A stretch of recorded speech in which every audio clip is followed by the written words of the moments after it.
Hai, Assalamualaikum warahmatullahi wabarakatuh. Like the colors of a rainbow, we will shine, we will shine. La la la la la la. Selamat datang.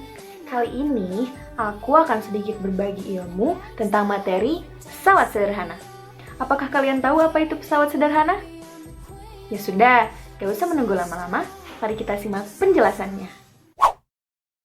Apakah kalian tahu apa itu pesawat sederhana? Pesawat sederhana adalah peralatan yang memudahkan kita dalam melakukan usaha. Kalian harus tahu, pesawat sederhana dibagi menjadi beberapa jenis. Jenis-jenis pesawat sederhana. Yang pertama ada tuas, kedua katrol, selanjutnya bidang miring, dan yang terakhir, roda berporos. Yang akan kita bahas kali ini adalah bidang miring. Jika kalian berada di posisi pekerja tersebut, bagaimana cara kalian agar drum itu bisa masuk ke dalam mobil box di sana? Apakah dibiarkan saja? Atau dibawa pulang aja deh? Atau mungkin dipukul? Mohon maaf, itu alat musik drum, bukan drum. Gimana sih editor? Nah, ini baru betul, gambar drum yang dipukul. Sudahlah, abaikan. Tentunya, untuk mempermudah memindahkan drum tersebut ke dalam mobil box tadi, kalian akan menggunakan bidang miring seperti yang ada pada gambar ini, bukan? Lalu, apa sih bidang miring itu? Bidang miring adalah salah satu pesawat sederhana yang digunakan untuk mempermudah usaha dalam menaikkan suatu benda ke suatu ketinggian. Bidang miring diposisikan miring agar dapat memperkecil gaya yang dibutuhkan untuk memindahkan benda ke tempat yang lebih tinggi dibandingkan dengan mengangkatnya secara vertikal. Tapi tunggu dulu, bidang miring pun memiliki sebuah kelemahan, yaitu jarak yang ditempuh dan waktu yang dibutuhkan agak lebih lama. Tapi tenang, tidak akan membutuhkan waktu bertahun-tahun kok.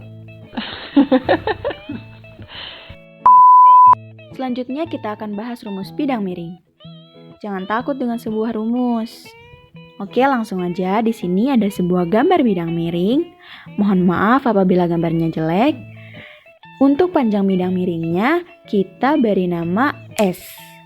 Lalu untuk ketinggiannya, kita beri dengan lambang H. Dan apabila ada sebuah benda, kita beri lambang W untuk berat dari benda tersebut. Lalu selanjutnya ada F untuk gaya dorong terhadap benda tersebut. Selain itu, kita dapat mencari keuntungan mekanis dari bidang miring tersebut. Keuntungan mekanis sama dengan S per H sama dengan W per F.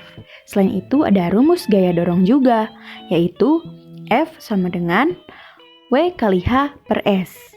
Kemudian ada rumus usaha, yaitu W besar sama dengan F kali S.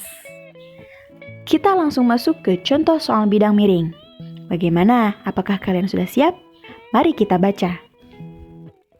Sebuah bidang miring digunakan untuk menaikkan batu dengan massa 40 kg ke sebuah ketinggian setinggi 5 meter.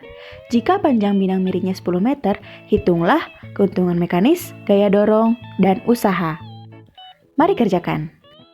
Ceritanya, ada sebuah batu yang akan dinaikkan ke sebuah ketinggian dengan menggunakan bidang miring.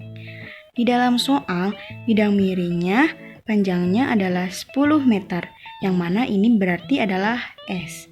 Kemudian ketinggiannya yaitu H sama dengan 5 meter. Dan dalam soal diketahui bahwa massa dari batu ini adalah 40 kg. Tentu kita ketahui bahwa massa dan berat itu berbeda. Nah, maka kita ubah dulu massa ini ke dalam berat. Dengan rumus W sama dengan M dikali G. M tadi massanya. 40 dikali percepatan gravitasi adalah 10, sama dengan 400 N. Nah, ini adalah berat dari batu tersebut. Kemudian langsung saja ke pertanyaan pertama, yang mana kita disuruh mencari keuntungan mekanis. Keuntungan mekanis mudah saja rumusnya, menggunakan S per H. sama dengan S-nya tadi 10, H-nya 5. Sehingga didapatkan keuntungan mekanisnya adalah 2. Lanjut ke pertanyaan selanjutnya, yaitu kita disuruh mencari gaya dorong. Rumusnya adalah W dikali H per S. Yang mana W tadi beratnya adalah 400 dikali H ketinggian 5 meter per S-nya panjangnya adalah 10. Sama dengan didapatkan 2000 per 10 sama dengan 200 N. Selanjutnya yang terakhir kita disuruh mencari usaha untuk menaikkan batu tersebut. Nah, usaha kita gunakan W besar ya. Rumusnya adalah F dikali S. F tadi berapa ini? 200 dikali S. Yang mana panjang bidang miring tadi adalah 10 meter. 200 dikali 10 sama dengan 2000 N. Selesai. Jadi dari ketiga pertanyaan tadi kita sudah menemukan keuntungan mekanisnya 2, kemudian gaya dorongnya 200 N, dan usahanya untuk menaikkan batu tersebut adalah 2000 N. Nah, bagaimana? Mudah sekali bukan? Ternyata pesawat sederhana dapat membantu kita memudahkan urusan dalam kehidupan sehari-hari. Baiklah, sekian video yang dapat saya sampaikan. Semoga bermanfaat. Mohon maaf apabila ada kesalahan. Wassalamualaikum warahmatullahi wabarakatuh.